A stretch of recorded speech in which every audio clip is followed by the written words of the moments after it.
Hey, what's up? This is a bit of a late dose. My apologies. Had a lot to write before making this live video, and so I was writing the 10 commandments for fitness over 40. I was thinking back of how many commandments we really didn't need in my 20s. I was reminiscing back in the days of the 20s. Goodness, like it kind of, I feel like my parents to to an extent, or my dad, thinking back back in the day when I was your age. And that's what I find myself doing with my kids. But truly, like back in the 20s, like you didn't need any commandments. You had like one or two, like get caffeine in your system, stay out as late as you want, you could work out, get in shape. You didn't really need to care about what you're eating. I'll never forget, I was in a season, I got into triathlon training. Before I jump into the commandments, I want to share with you this story about triathlon training. And, you know, you had these things. Before I got into it, I didn't know what I was doing, right? So I learned from people who were triathletes, right? Say, well, you swim and you bike and you run, you become, or you swim and you bike and you run, you're pretty much a triathlete, right? And I didn't really have any swim skills, and the only biking skills really I had was from a spinning class and when I used to race BMX back way back in the days of my teenager before I could drive.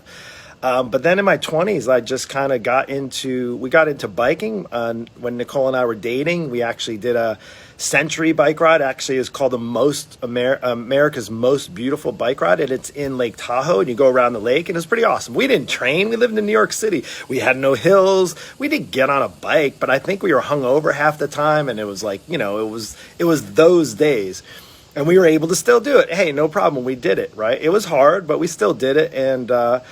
And then triathlon training, no different. I remember, like, I just swam enough to get in the water and get wet, and I didn't know what I was doing. And really, there was no commandments. But when we get older, it's a different story, right? Like, if you've tried to wing it and you're over 40, you realize you can't kind of wing it like you were able to in your 20s and make do. Or maybe you were a great athlete, and maybe you actually didn't realize it took as much effort as you thought it did. Now that you're, say, 20 years old or more, realizing, holy smokes, like it's different. It's a different ball game. There's a different set of commandments.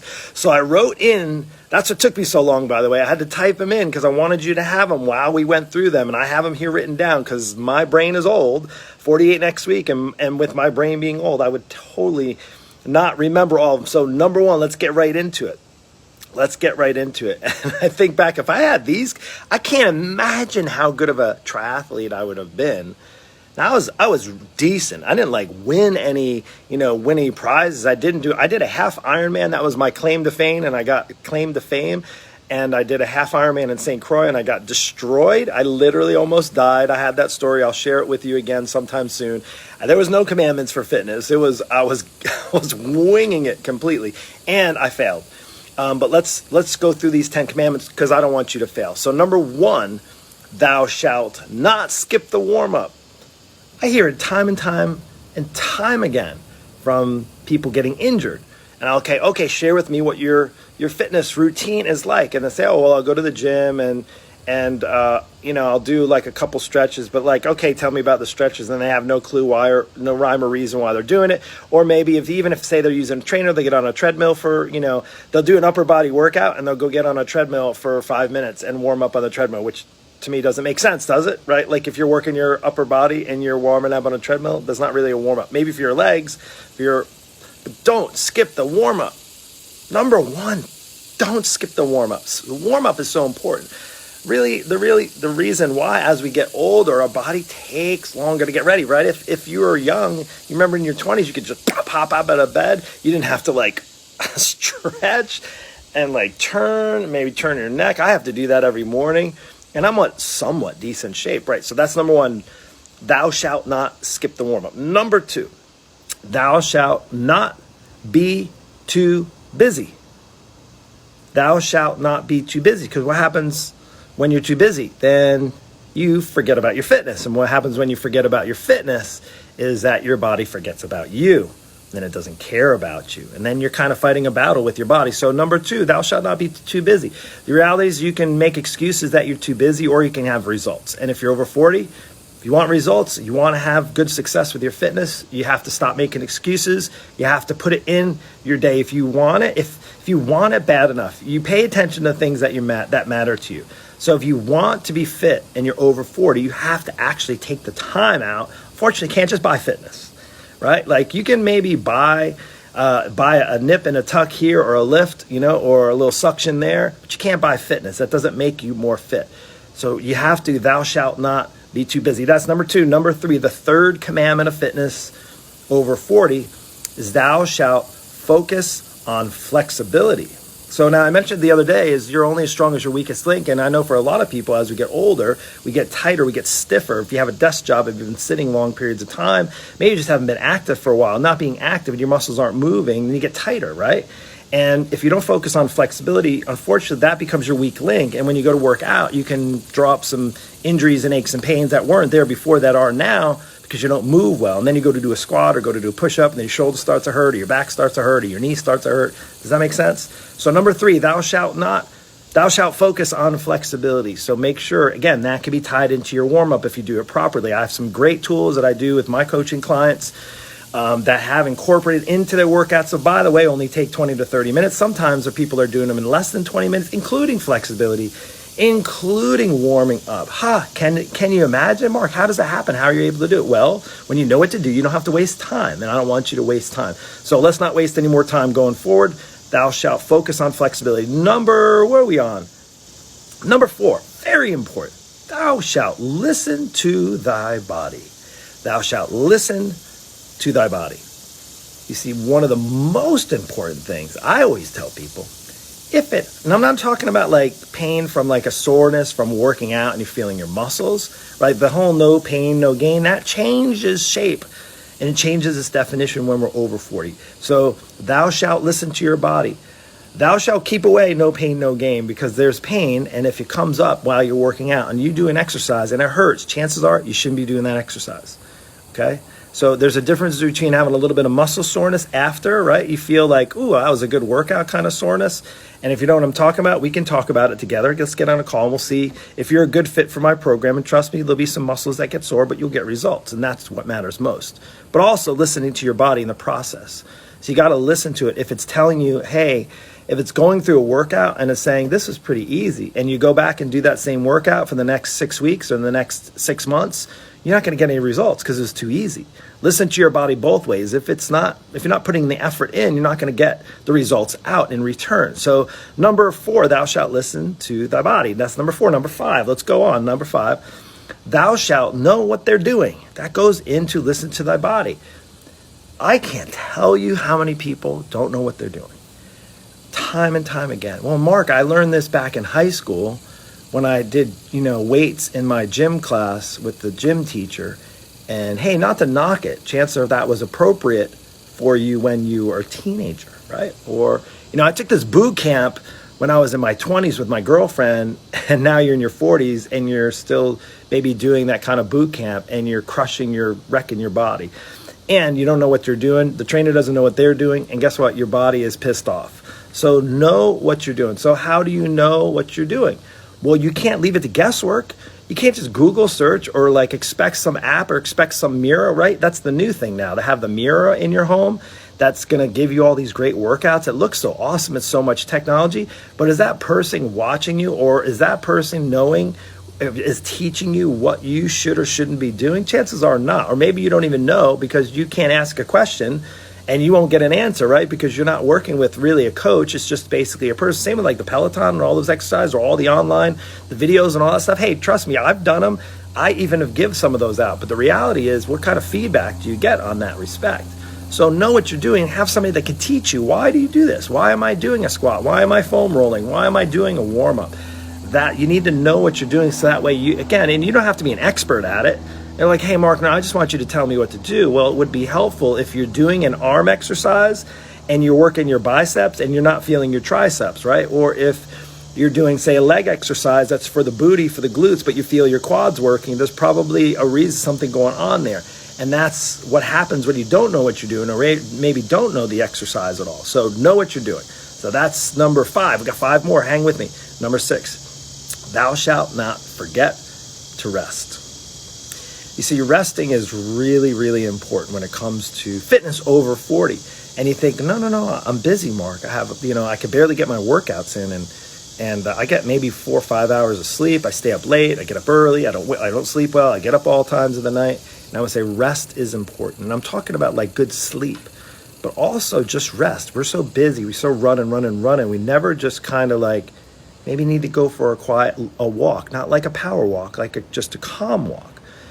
Maybe you need to set the alarm a little bit later in the morning. Maybe you need to set it a little bit earlier before you go to bed. Maybe you need to turn off the TV so your mind's not racing, watching news an hour before bed, and then your worry alerts go off and you can't go to sleep and you're missing out on an extra hour of sleep. Rest is so important. Your body recovers, right? There's a reason why our eyes close, is to kind of close off for the day and then turn off and then to wake back up. Don't forget to rest. Super, super important when it comes to fitness. It gives you a refreshing time, so your next workout gets to be that much better. And even if you're just starting out, especially when you're just starting out, because chances are when you're just starting out on any kind of fitness program, no matter what level, you're going to need your body to rest so that it can rebuild, get stronger and healthier. So that's number 6. Number 7, thou shalt not forget to wake up. Okay, that was just a fun one in there. Now, of course, you want to rest and put your eyes, close your eyes and go to bed, but also you don't want to forget to wake up. And that's one thing I say is where maybe you're in this habit of sleeping, you could potentially get up earlier. Now, I was just teasing. Of course, we want to wake up. I'm not talking about the dirt nap that you might take by not waking up ever. That day will come, then you don't have to worry about your fitness ever again. But until that time, don't forget to wake up. Maybe you need to set that alarm a half hour earlier so that you can work out, so that you can be consistent, because your busy schedule and your busy day gets ahead of you and you don't get your workouts in.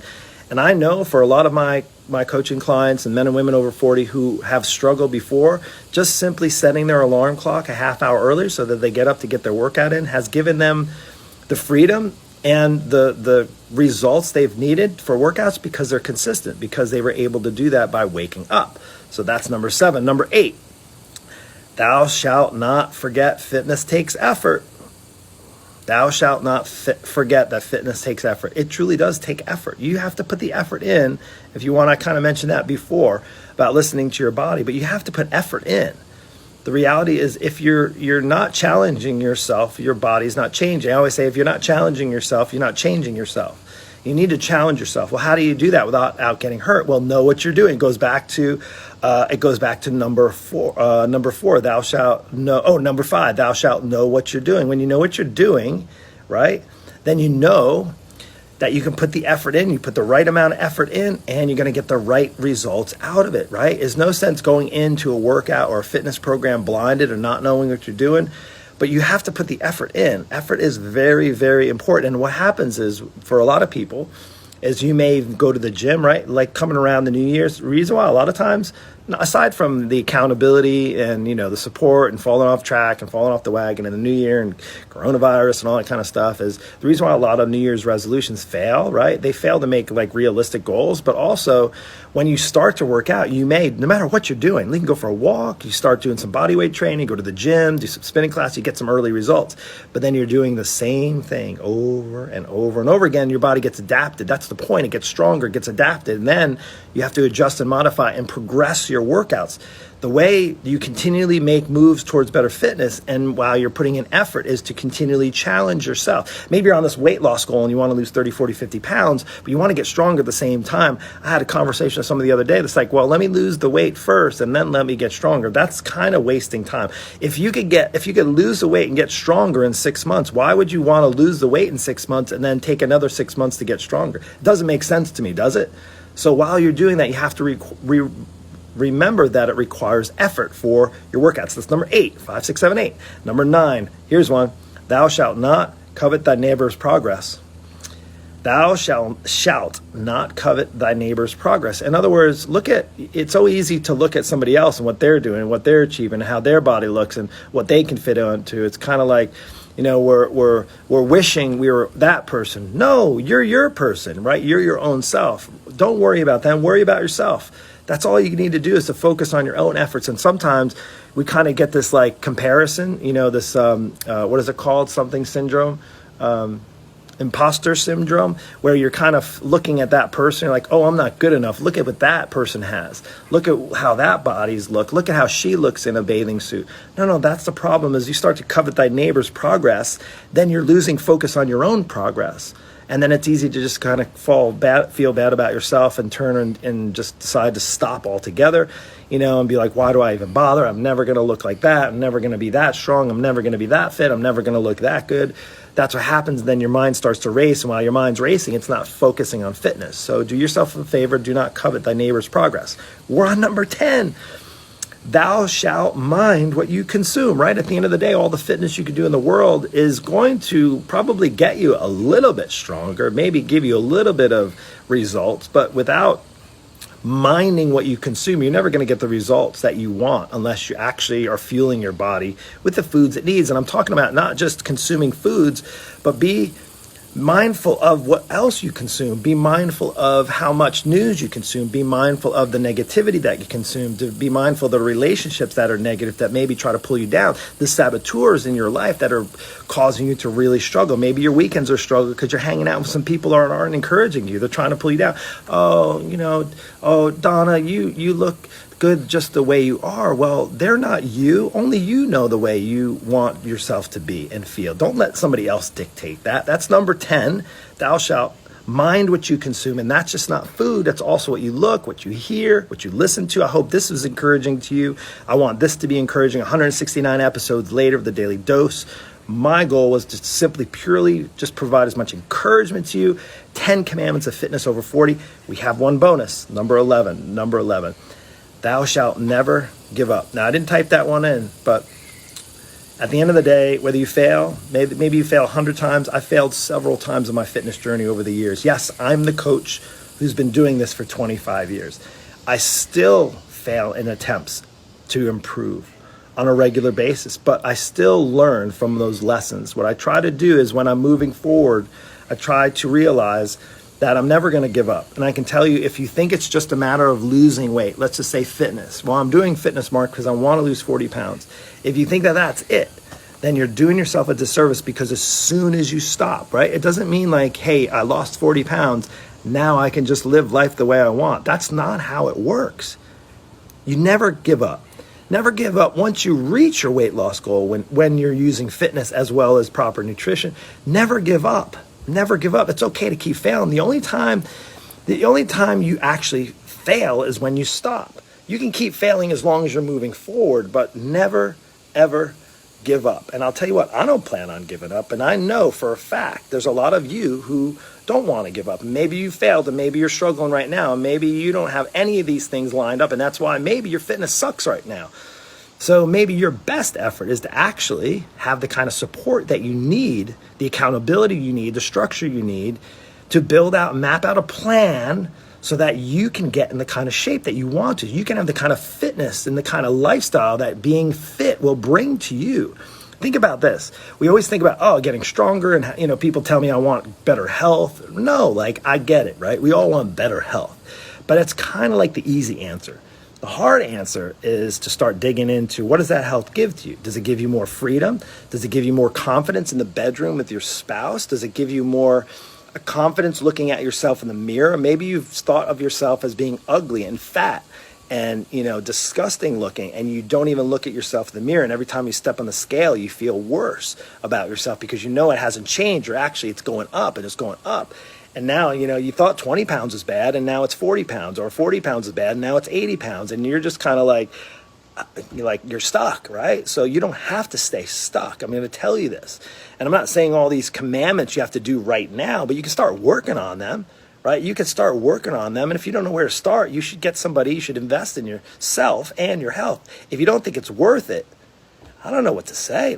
I don't know what other investment you could be making. Sure, your stocks and your portfolio and your finances, but what if you had to spend all the money that you worked so hard for your entire life for the remaining, say, 20 years of retirement, fixing all the problems that you could have been addressing now in your 40s? So when you're in your 60s, instead of actually going to doctor's visits and spending time filling prescription medication and getting surgeries, knee replacements and hip replacements and back surgeries and shoulder surgeries, you can be enjoying life. Like, that's the investment now that you can be making in your 40s and 50s. So that way, the later part of your life, and you can enjoy time with your grandchildren and be a part of their family and maybe take awesome trips and do some fun, exciting things. Maybe pick up surfing or getting on a bike. I don't know what it looks like for you, but I can tell you, here's a good starting point is look at the 10 commandments. Ask yourself, hey, I'm messing up on all of these, or I'm messing up on 3 of these, I'm messing up on 5 of these, or I just haven't even begun. I don't even know where to begin. Well, do yourself a favor, hit me up, send me a message. I've been doing this 25 years. I don't plan on stopping anytime soon, and I probably would have stopped if I wasn't actually pretty good at it. Reality is, I think if you're able to get results, if you're able to be successful, as I have been over the past 25 years in helping people get on the right path, help teach them things like the 10 commandments so that they can live not just to get the weight off, but to actually get life back. It's not about getting the weight off. It's about getting life back. And if you want to get life back, start today. Don't wait. Oh, I'll just wait until the new year. I'll wait until 2021. Let's get 2020 behind us. I'll just wait until everything is lined up. I'll just wait until the timings. I just don't have the time. I just don't have the money. I just don't have this. It's all these excuses that keep coming up. And I'm telling you, you keep making excuses, you're going to run out of time. Pay attention. If you keep making excuses, you're going to run out of time. Do you want to run out of time, or do you want to start running, right? You want to start running towards your best health. Reach down, send me a message, just get on a call, and let's talk about it.